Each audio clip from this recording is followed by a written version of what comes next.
बिस्मिल्लाहिर्रहमानिर्रहीम। अस्सलाम वालेकुम। मैं हूं मोहम्मद अकरम खोसो।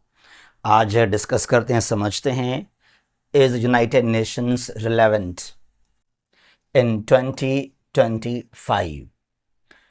यूएन वाज फॉर्म्ड इन 1945, जिसको 80 इयर्स हो चुके हैं। क्या 80 साल गुजरने के बाद आज भी 2025 में यूनाइटेड नेशंस रिलेवेंट है, इफेक्टिव है या नहीं है? इस बात को समझते हैं। आज के इस लेक्चर में इसको डिस्कस करते हैं हम। Is united nations relevant? Yes. ये कहना भी मेरे ख्याल में ठीक नहीं है कि हम कहें कि बस UN is not relevant, it is irrelevant. ये बात भी गलत है। There is UN role, effectiveness, relevancy. We should accept that. ठीक है। Global forum for diplomacy, no doubt दुनिया के अंदर जो बहुत ही बड़ा सा फोरम है, global forum for talks for diplomacy, that is united Nations. UN के टोटल 6 प्रिंसिपल ऑर्गन्स हैं, जिनमें से मोस्ट इंपॉर्टेंट, तकरीबन आप ये बहुत सुनते रहेंगे, UNGA, United Nations General assembly, the largest UN organ. यहाँ 193 मेंबर्स हैं। तमाम जो दुनिया के सॉवरेन कंट्रीज हैं वो यूएनजीए के मेंबर्स हैं और 2 ऑब्जर्वर। यह है security council, United Nations security council, the most powerful UN organ. और सिक्योरिटी काउंसिल के हैं 15 मेंबर्स, 15 मेंबर्स। ये कुछ यूं हैं, यहां पर 5 हैं permanent members, veto powers. 10 are just for 2 years। जो 5 वीटो पावर्स हैं वो कौन कौन से हैं? US, UK, France, China and Russia. These 5 are veto powers. अब ये वीटो क्या होता है? वीटो मीन्स टू रिजेक्ट, रोकना, मनाव करना। सिक्योरिटी काउंसिल के अंदर अगर ये 5 कंट्रीज ना चाहें, 15 में से 9 वोट लाजमी चाहिए to pass any resolution, any bill, including these 5 veto powers. अगर एक भी कंट्री यहां से वीटो करे ना तो वो रेजोल्यूशन वहां पास नहीं किया जाएगा। यहां ये डिप्लोमेसी को लेकर मैंने कहा कि बहुत ही बड़ा सा यूएन का रोल है, नो डाउट यही है। In the month of September every year UNGA का होता है मीटिंग, और अब इस साल होने जा रहा है यूएनजीए 80 ईयर्स। यूएनजीए 45 से लेकर 2025 की बात है ये। तो जनरल असेंबली के अंदर हर साल, it is known as the world parliament, it is called as a world parliament, क्योंकि हर साल सितंबर महीने में its annually session is held. तो इश्यूज को, डिस्प्यूट्स को यहां पे डिस्कस किया जाता है। तमाम जो चैलेंजेस हैं, प्रॉब्लम्स हैं, कन्फ्लिक्ट्स हैं, वार्स हैं, डिस्प्यूट्स हैं, these all are discussed. At least उनको डिस्कस किया जाता है। यहां वो अलग बात है कि कुछ हल किए जाते हैं, सॉल्व किए जाते हैं, उनके लिए स्टेप्स लिए जाते हैं, और कुछ एड्रेस नहीं किए जाते, लेकिन उनको डिस्कस किया जाता है। एटलीस्ट यूएन क्या है? एक फोरम तो है for diplomatic talks, for diplomacy. ठीक है जी।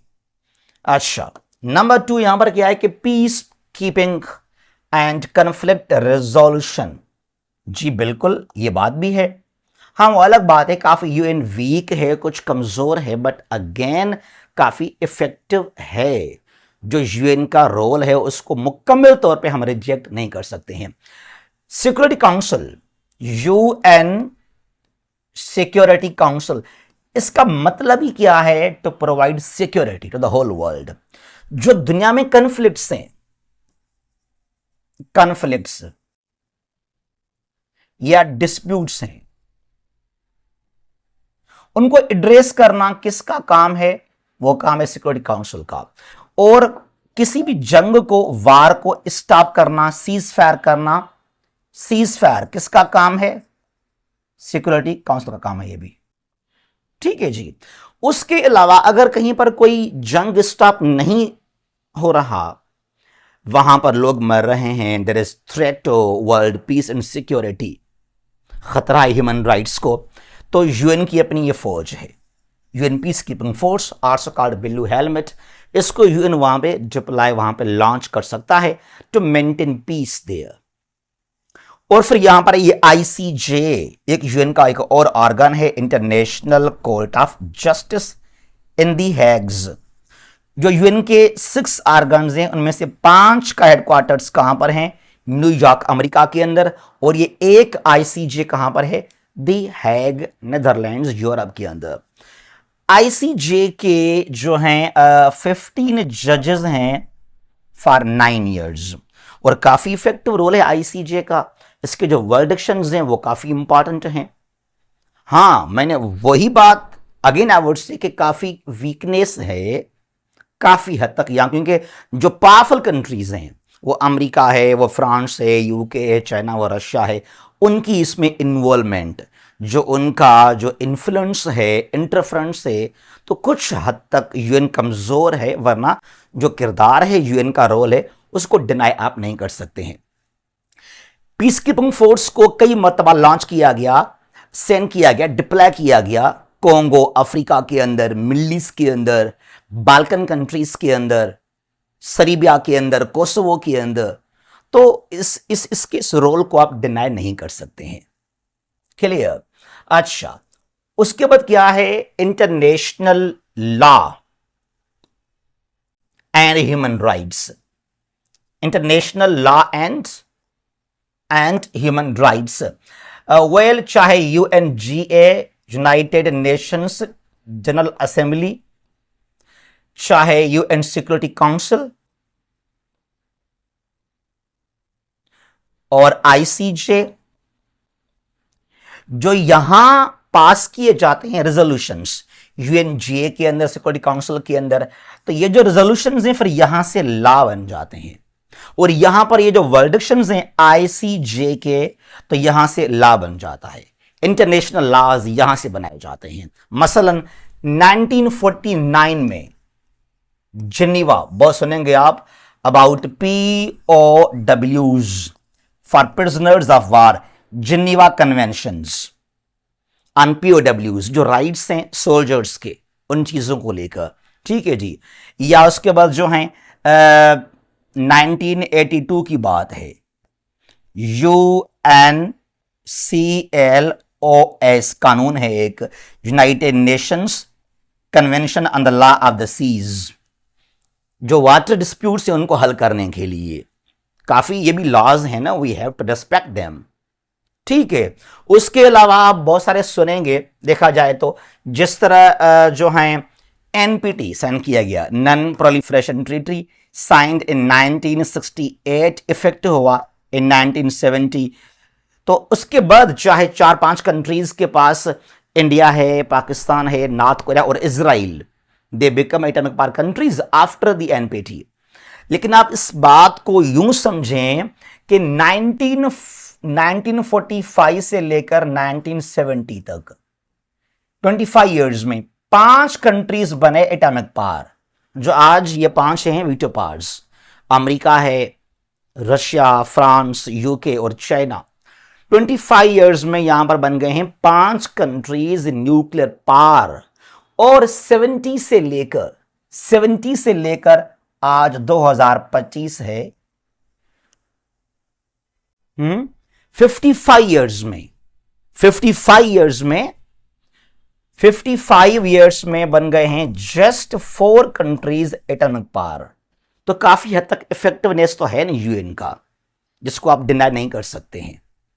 और भी बहुत सारे मिलेंगे आपको ट्रीटीज यूनाइटेड नेशंस के जो के लॉ को लेकर दुनिया के अंदर तमाम जो कंट्रीज हैं उनको फॉलो करते हैं। हाँ, मैंने अगेन आई विल से कि जो पावरफुल कंट्रीज हैं वो अमेरिका है, वो रशिया, वो चाइना है, वो अपने इंटरेस्ट के खातर उन ट्रीटीज को कभी कभी एक्सेप्ट या फॉलो, उनकी रिस्पेक्ट नहीं करते हैं जो उनको करनी चाहिए। उसके बाद यहां पर ये है UDHR, universal declaration of human rights. एक है यूएन का अपना चार्टर, जो यूएन का चार्टर है, जो it was formed on 26 June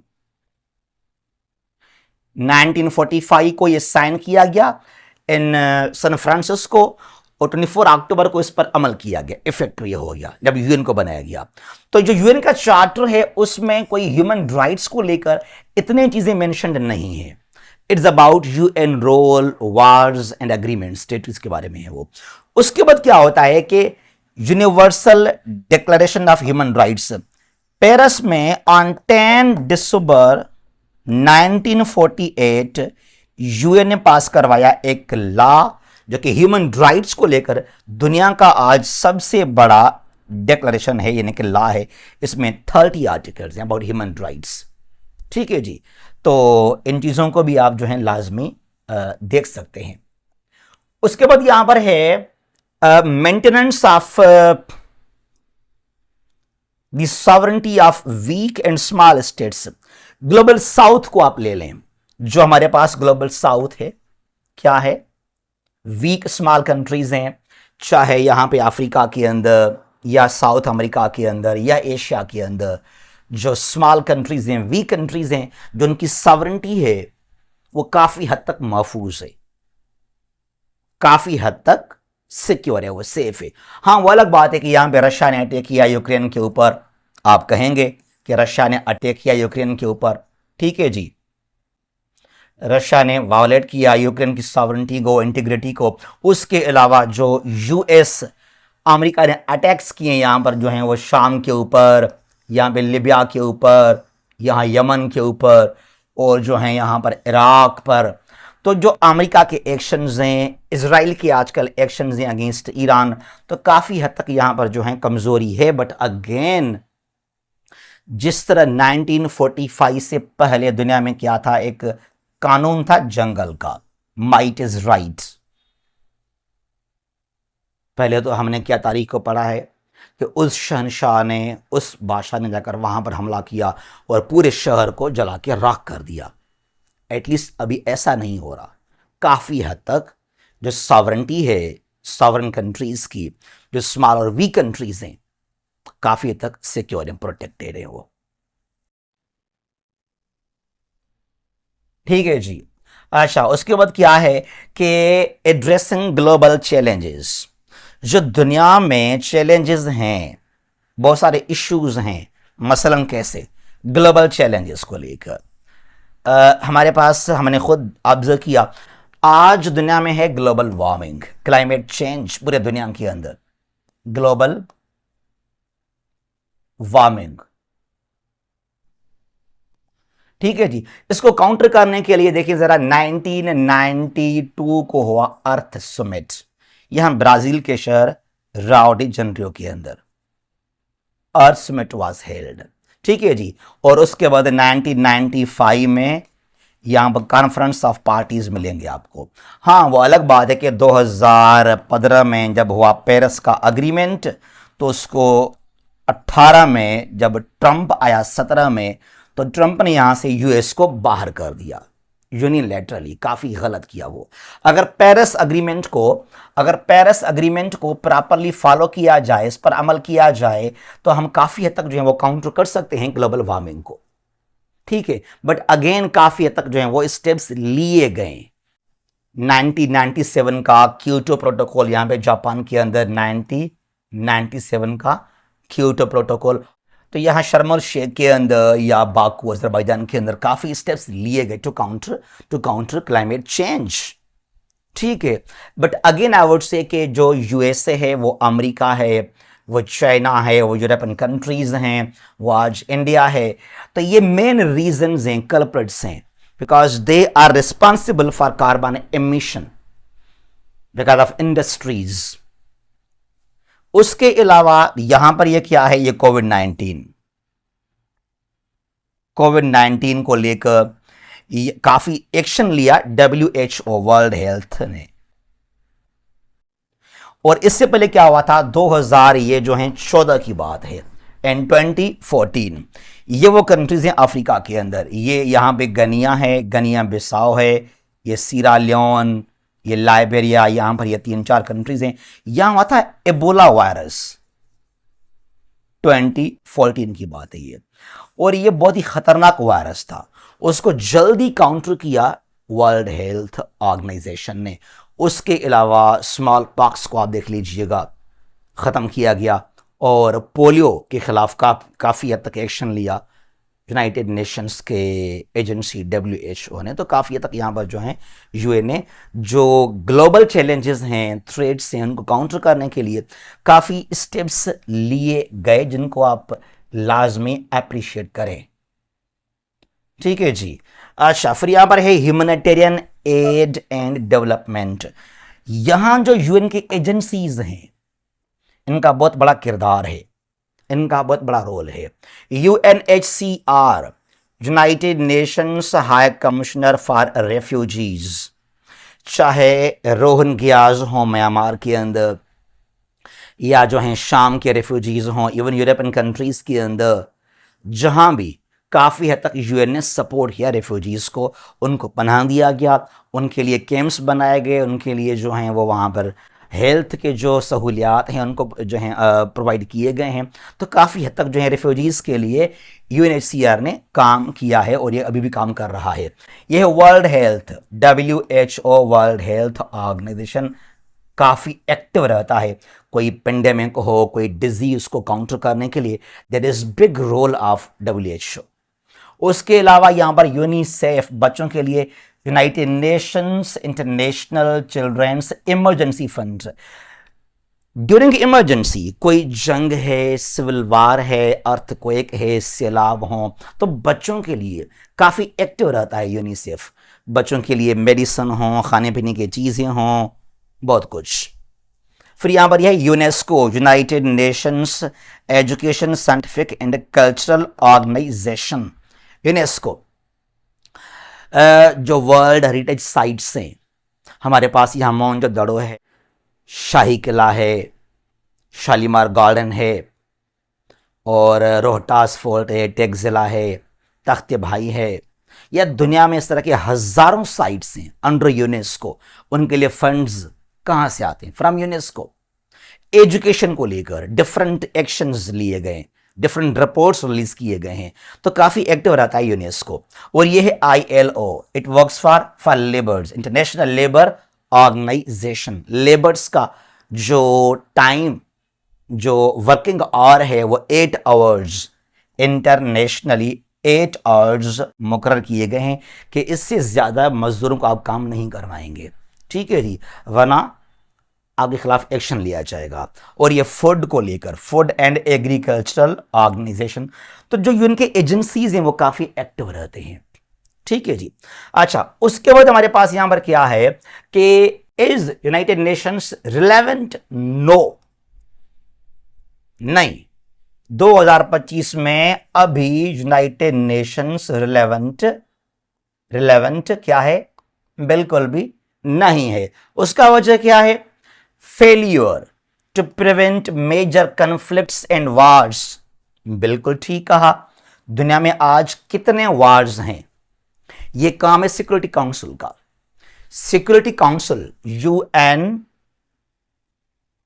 security council, इसका काम क्या है? To stop the wars, cease fire करवाएं, जो कन्फ्लिक्ट्स हैं उनको डिप्लोमेटिकली आप हल करवाएं। अगर पीसफुली डिप्लोमेटिकली कोई इशू है, डिस्प्यूट है, जंग है, उसको आप सॉल्व नहीं कर सकते हैं, तो इसको लॉन्च करें। किस चीज को? पीस कीपिंग फोर्स को। अब देखें जरा, आज की हम बात करते हैं। इजराइल ने अटैक किया यहां पे कतर के ऊपर, वजह क्या? No reason. इजराइल के अटैक्स यहां पे यमन के ऊपर, सीरिया शाम के ऊपर, लेबनान के ऊपर, यहां ईरान के ऊपर इसके अटैक्स इजराइल के। उसके अलावा जो हैं अमेरिका, US के जो अटैक्स हैं, 2003 में अटैक किया कहां पर? इराक के ऊपर, विदाउट एनी रीजन। 2003 में जो अमेरिकन अटैक है इराक पर, इसका कोई जवाब नहीं था, कोई इसका वजह भी नहीं था। US के अटैक्स कहां पे? लिबिया के ऊपर, इवन शाम के ऊपर, यहां एक्शंस अगेंस्ट हौथीज यमन के ऊपर, पाकिस्तान इंडिया का आपस में लड़ना, क्लेश होना। यूक्रेन और रशिया का जंग अभी तक चल रहा है, वो भी यहां पे लड़े हैं जो हैं थाईलैंड और कंबोडिया। उसके अलावा ये जो अफ्रीका है, यहां पर इतने सिविल वार्स हैं अफ्रीका के अंदर, ये अभी रवांडा और डीआर कोंगो लड़े आपस में।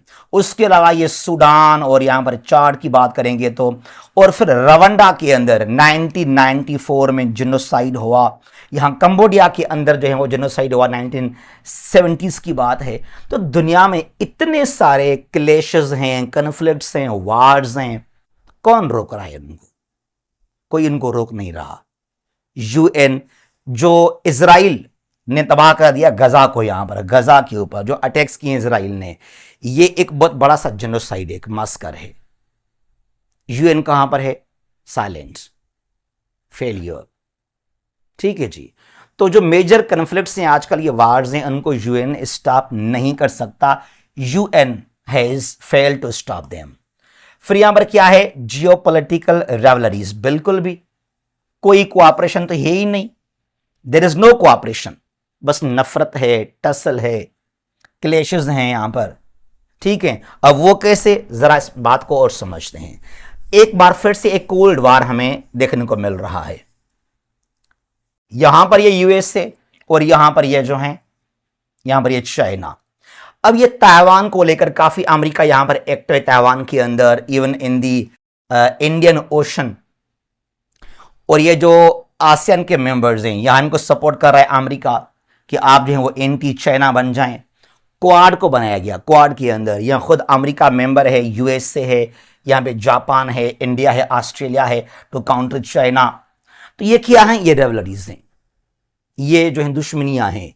यहां पर जो है यूएसए और जो है वो रशिया, ऑलमोस्ट कभी कभी यहां पर क्लेशेस हैं, कभी क्लोज कभी दूर, इस तरह की बात है यहां पर। ठीक है जी। और ये ईरान और इजराइल को लेकर यहां पे अफ्रीका के अंदर, पाकिस्तान इंडिया को देख लीजिएगा, ये पूरा साउथ एशिया का सत्यानाश हो गया।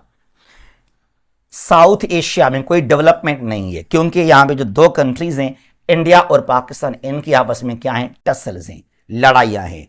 और यहां भी अफ्रीका के अंदर भी। तो इतने दुनिया में वो tussle, conflicts, wars and disputes हैं, जिनको अभी तक यूएन ने, यहां पे कश्मीर का मसला है, यूएन ने क्या किया? फलस्तीन का इशू है, यूएन ने क्या किया? यहां पर फाकलैंड का इशू है, यूएन ने क्या किया? नथिंग। यूएन ने कुछ भी यहां पे नहीं किया। उसके बाद यहां पर है कि weak enforcement capability, no doubt. अब अगर सिक्योरिटी काउंसिल के अंदर कोई एक्शन, कोई अगर स्टेप लिया भी जाता है, यह सिक्योरिटी काउंसिल है, इसका काम क्या है? डिस्प्यूट्स को, जंगों को रोकना, स्टॉप करना। यहां लिसन, इजराइल ने क्यों अटैक किया यहां गजा के ऊपर? कहा कि जो यूएन का चार्टर है, यूएन के चार्टर का जो आर्टिकल 51 है, उसके तहत मैंने रिस्पॉन्ड किया, सेल्फ डिफेंस को लेकर मैंने जवाबी हमला किया गजा के ऊपर। यह कहना इजराइल का है। गुड। फिर क्या होता है? जो यूएन के चार्टर का आर्टिकल 25, जरा इसको समझते हैं। यह है जो सिक्योरिटी काउंसिल के डिसीजंस हैं, उनको लाजमी आप एक्सेप्ट करेंगे। ठीक है जी। सिक्योरिटी काउंसिल पास करता है, यूएन सिक्योरिटी काउंसिल ने पास किया रेजोल्यूशन,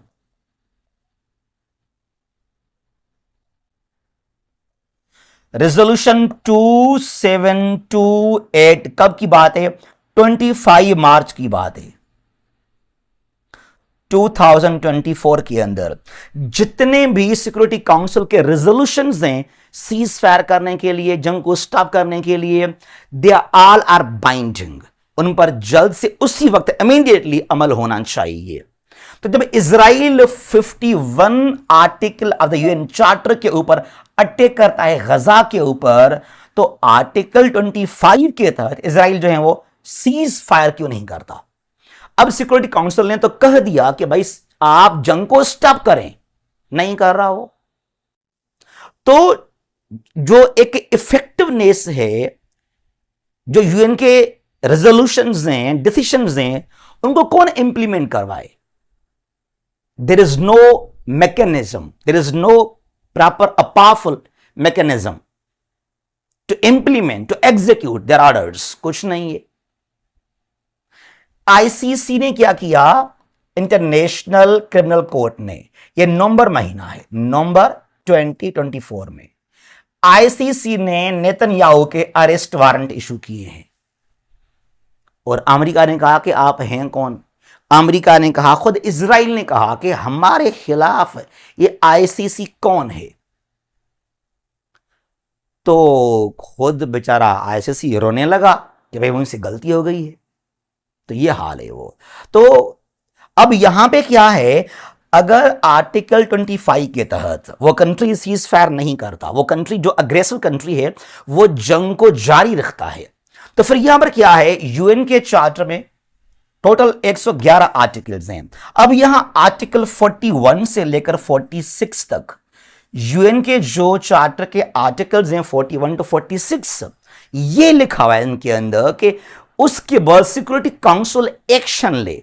सिक्योरिटी काउंसिल जो है अपने पीस कीपिंग फोर्स को डिप्लॉय करे, वहां फौज को सेंड करे, उसको थ्रेट करे कि आपके खिलाफ हम एक्शन लेंगे अगर आपने हमारी बात नहीं मानी। तो अगर इजराइल ने सिक्योरिटी काउंसिल के तहत सीज फायर नहीं किया, तो क्या सिक्योरिटी काउंसिल ने अपने पीस कीपिंग फोर्स को लॉन्च किया against Israel? No. America, European countries वो काफी क्लोज में थे इजराइल, तो इसके लिए तो there is no any effective capability. जो ऑर्डर्स हैं उनको इन्फोर्स कैसे किया जाए, कुछ नहीं है। Rise of alternative blocks and alliances, बिल्कुल ठीक सुना आप लोगों ने। अब यहां पर क्या है, यूनाइटेड नेशंस क्यों कमजोर है? नेटो बना। नेटो नॉर्थ एटलांटिक, कहां बनाया गया नेटो को? यहां पर, ये जो है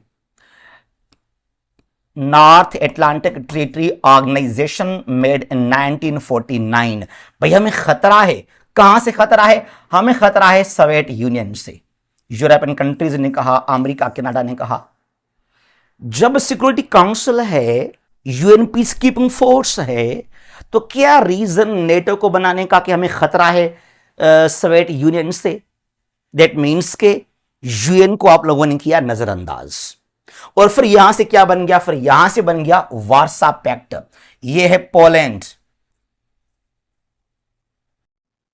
यहां बनाया सोवियत यूनियन ने वार्सा पैक्ट, 55 की बात है। फिर यह डिसोल्व किया गया था 1991 के अंदर। तो वार्सा पैक्ट बना, कोल्ड वार के दौरान ये दोनों बने गए। उसके अलावा जो आज हमारे पास यहां पर G7 कंट्रीज हैं, भाई जब यूएन ने कह दिया कि हमें चाहिए कोऑपरेशन, तो फिर आप करें कोऑपरेशन। क्या जरूरत है कि आप लोगों ने बना लिए G7 को? और अब हमारे पास यहां पर आ गया SCO, शंघाई कोऑपरेशन ऑर्गेनाइजेशंस। तो ये SCO भी क्या है? एक डिफेंस अलायंस है, मिलिट्री अलायंस है। अब हो सकता है फ्यूचर के अंदर कि SCO और नेटो दोनों का आपस में आमना सामना हो, क्लेश हो। क्यों बनाया गया SCO? जहां पाकिस्तान भी है SCO के अंदर। इसके अंदर जो है यहां पर SCO में रशिया है, ये चाइना है, कजाकिस्तान, किर्गिस्तान, ताजिकिस्तान, उज्बेकिस्तान है, पाकिस्तान है, इंडिया है, इसमें ईरान है, इसमें बेलारूस भी है। इसके 10 मेंबर कंट्रीज हैं। ठीक है जी। SCO to maintain security in peace in the region. वजह क्या है? क्योंकि यूनाइटेड नेशंस खुद फेल हो चुका है इसके लिए। ठीक है जी। फिर ये ब्रिक्स है, ये क्वाड बनाया गया, 2007 की बात है, to counter China in this Indo Pacific region, जहां पर US, अमेरिका है, जापान है, इंडिया है और यहां पर ये ऑस्ट्रेलिया है। तो ये जो ब्लॉक्स बनाए गए हैं, जो एक जमाना था वर्ल्ड वार 1 से पहले की बात है, for the league of Nations, triple alliance थे, ट्रिपल एंटेयर था। तो वही जो है चीजों को हम यहां पे आज भी रिपीट कर रहे हैं। ठीक है जी। अच्छा, उसके बाद क्या है हमारे पास यहां पर कि आउटडेटेड स्ट्रक्चर। बिल्कुल, जो यूएन का अपना स्ट्रक्चर है वो आउटडेटेड, वो रिलेवेंट नहीं है, वो ओल्ड हो चुका है। अब देखें, ये UNGA है, UN जनरल असेंबली। होना यूं चाहिए था, it should have been more powerful. 193 countries, 2 इसके ऑब्जर्वर, इसको पावरफुल करें, इसके वोट को आप इज्जत दें। नहीं, पावरफुल कौन सा है? ये UN सिक्योरिटी काउंसिल, यहां जो 5 वीटो पावर्स हैं, परमानेंट मेंबर्स हैं, ये कंट्रीज, ये 5, यूके, फ्रांस, ये यहां पे यूएसए, चाइना, रशिया, तो ये जो यहां पे कंट्रीज हैं, ये 5 कंट्रीज जहां पे यूएसए, यूके, फ्रांस, रशिया और चाइना है, the whole world is left on their mercy. जैसे ये कहें आपको वही काम करना चाहिए, बस पूरी दुनिया का फैसला ये 5 कंट्रीज कर लेते हैं। नो डेमोक्रेसी, ठीक है जी। ये अमेरिका, ये यूके, फ्रांस, रशिया और चाइना, यानी कि जो यूनाइटेड नेशंस का स्ट्रक्चर है वो एक अनडेमोक्रेटिक, खुद यूएन के अंदर कोई डेमोक्रेसी नहीं है, ये काफी एक्सपायर्ड यूएन का स्ट्रक्चर है। आज क्या करना चाहिए मेरे मुताबिक, सिक्योरिटी काउंसिल को खत्म करके all the powers should be given to UN General Assembly. अगर सिक्योरिटी अगर आप खत्म नहीं करते, अबॉलिश नहीं करते सिक्योरिटी काउंसिल को, तो क्या करें आप, एटलीस्ट इतना अफ्रीका है, 54 यहां पे कंट्रीज हैं, यहां से कोई भी वीटो पावर नहीं है। क्यों नहीं है? तो वीटो पावर्स के जो नंबर उसको बढ़ा दें, कोई 15 से 20 कंट्रीज आप करें एज वीटो पावर्स, तो जो असर है, इन्फ्लुएंस है अमेरिका का, यहां पे रशिया का, चाइना का, फ्रांस, यूके का, ये खत्म हो जाएगा। ठीक है जी। वीटो पावर्स बनाए यहां साउथ अमेरिका से, ये आज ब्राजील बहुत ही स्ट्रांग है, अफ्रीका के अंदर यहां पर ये इजिप्ट है, साउथ अफ्रीका है, यहां पर और भी कंट्रीज हैं। ठीक है जी। और मुस्लिम कंट्रीज दुनिया के अंदर 57 ओआईसी के मेंबर कंट्रीज हैं, ये तुर्की है, यहां पे इजिप्ट, खैर वो तो अफ्रीका में आ गया, ये ईरान है, सऊदी अरेबिया है, ये हमारा पाकिस्तान है, मलेशिया है, इंडोनेशिया है। तो मुस्लिम कंट्रीज से कोई वीटो पावर अभी तक क्यों नहीं है? ठीक है। जो ये जो स्ट्रक्चर यूएन का है, ये काफी एक्सपायर्ड है, आउटडेटेड है, अनडेमोक्रेटिक है एक तो ये जो वीटो पावर्स हैं, या तो इनको खत्म करें, अबॉलिश करें, या इनका तादाद, इनका नंबर बढ़ाया जाए। ठीक है जी। तो ये है आज का हमारा यहां पर जो है यूएन, यूनाइटेड नेशंस को लेकर जो है ये lecture. Finally I would like to mention here कि सीसीई 2024 के लिए हमारे पास हैं, जो इसका स्क्रीनिंग टेस्ट अभी होने जा रहा है, 15 रिकॉर्डेड लेक्चर्स, और एक लेक्चर में है मोर देन 100 क्वेश्चंस। तकरीबन यहां 1500 से लेकर 2000 क्वेश्चन हमने कवर किए, और ये हमारा सिलेबस है जहां से हमने आप लोगों के लिए 15 लेक्चर्स रिकॉर्ड किए हैं। ये वर्ल्ड मैप है, geography, Pakistan affairs, current affairs, world history, awarded science, Islamic studies, IQ, reasoning, और हमारे पास यहां जो है 3000 इसका फीस है। और भी डिफरेंट एमसीक्यू टेस्टों के लिए जितने भी एमसीक्यू टेस्ट हैं, सीएसएस का एमपीटी है, एमओटी है, सबके लिए ये हमारे लेक्चर्स बहुत ही इंपॉर्टेंट हैं। इसका फीस जो है ये 3000, और ये हमारा व्हाट्सएप नंबर है। ठीक है जी। जहां भी हैं खुश रहें। अल्लाह हाफिज।